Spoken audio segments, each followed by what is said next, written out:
നമ്മുടെ ഈ ചാനൽ കാണുന്ന പുതിയ സുഹൃത്തുക്കൾ ദയവായി ഈ ചാനൽ സബ്സ്ക്രൈബ് കൂടി ചെയ്താൽ വളരെ ഉപകാരമായിരിക്കും.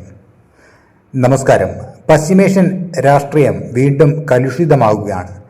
ലോകരാജ്യങ്ങൾ ഉറ്റുനോക്കുന്ന വലിയൊരു സൈനിക നീക്കത്തിന് ഇപ്പോൾ സൗദി അറേബ്യ വേദിയായിരിക്കുന്നു.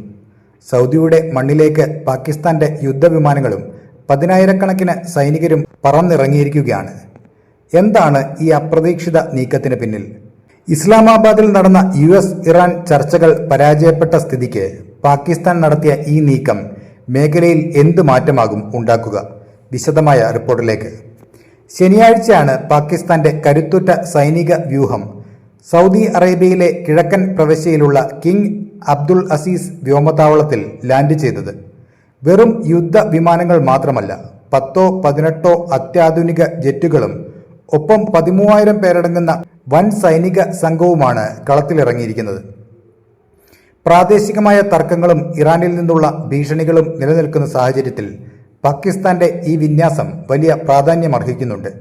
സൗദിയുടെ സുരക്ഷാ കവചമായി പാക് സൈന്യം നിലയുറപ്പിക്കുന്നത് വരും ദിവസങ്ങളിൽ യുദ്ധഭീതി വർദ്ധിപ്പിക്കുമോ എന്ന ആശങ്കയും ശക്തമാണ്. ഈ നീക്കം പെട്ടെന്നുണ്ടായ ഒന്നല്ല. 2025 സെപ്റ്റംബറിൽ പാകിസ്ഥാനും സൗദി അറേബ്യയും ഒപ്പുവെച്ച ചരിത്രപരമായ പ്രതിരോധ കരാറിന്റെ തുടർച്ചയാണിത്.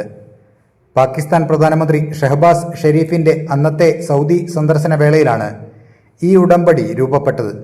ഏതെങ്കിലും ഒരു രാജ്യത്തിന് നേരെയുള്ള ആക്രമണം 2 രാജ്യങ്ങൾക്ക് നേരെയുള്ള ആക്രമണമായി കരുതും എന്ന ശക്തമായ വ്യവസ്ഥയാണ് ഈ കരാറിലുള്ളത്. അതായത്, സൗദിക്ക് നേരെ ഒരു ആക്രമണമുണ്ടായാൽ അത് പാകിസ്ഥാന് നേരെയുള്ള വെല്ലുവിളിയായി കണക്കാക്കപ്പെടും.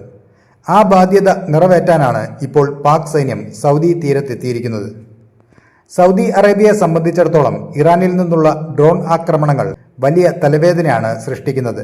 സൗദിയിലുള്ള US വ്യോമകേന്ദ്രങ്ങളും എംബസികളും ലക്ഷ്യമിട്ടുള്ള ആക്രമണങ്ങൾ അടുത്തിടെ വർദ്ധിച്ചിരുന്നു. ഇതിനു പുറമെ ലോകത്തിന്റെ എണ്ണ വിപണിയെ തന്നെ ബാധിക്കുന്ന തരത്തിൽ സൗദിയിലെ എണ്ണ സംഭരണ കേന്ദ്രങ്ങൾക്ക് നേരെയും ഇറാൻ ഡ്രോണുകൾ അയച്ചിരുന്നു. ഈ ഒരു പശ്ചാത്തലത്തിൽ വിശ്വസ്തരായ ഒരു സൈനിക ശക്തിയുടെ സാന്നിധ്യം സൗദിക്ക് അനിവാര്യമാണ്. അവിടെയാണ് പാകിസ്ഥാന്റെ പ്രസക്തി. ഇവിടെ പാകിസ്ഥാൻ സ്വീകരിക്കുന്ന നയതന്ത്രം ഏറെ കൗതുകകരമാണ്.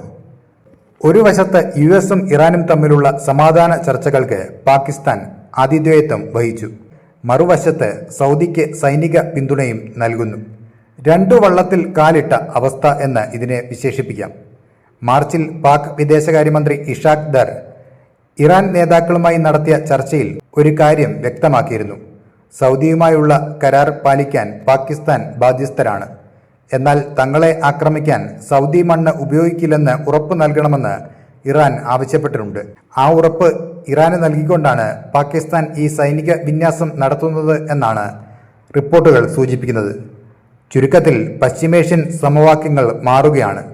ഇസ്രായേൽ, പലസ്തീൻ, US-ഇറാൻ തർക്കങ്ങൾക്കിടയിൽ പാകിസ്ഥാന്റെ ഈ സൈനിക സാന്നിധ്യം സൗദിക്ക് വലിയ ആത്മവിശ്വാസം നൽകുന്നുണ്ട്. എന്നാൽ ഇത് മേഖലയിലെ പിരിമുറുക്കം കുറയ്ക്കുമോ അതോ വർദ്ധിപ്പിക്കുമോ എന്നത് കണ്ടു തന്നെ അറിയണം. നിങ്ങൾക്കും നിങ്ങളുടെ അഭിപ്രായം കമന്റിൽ രേഖപ്പെടുത്താം.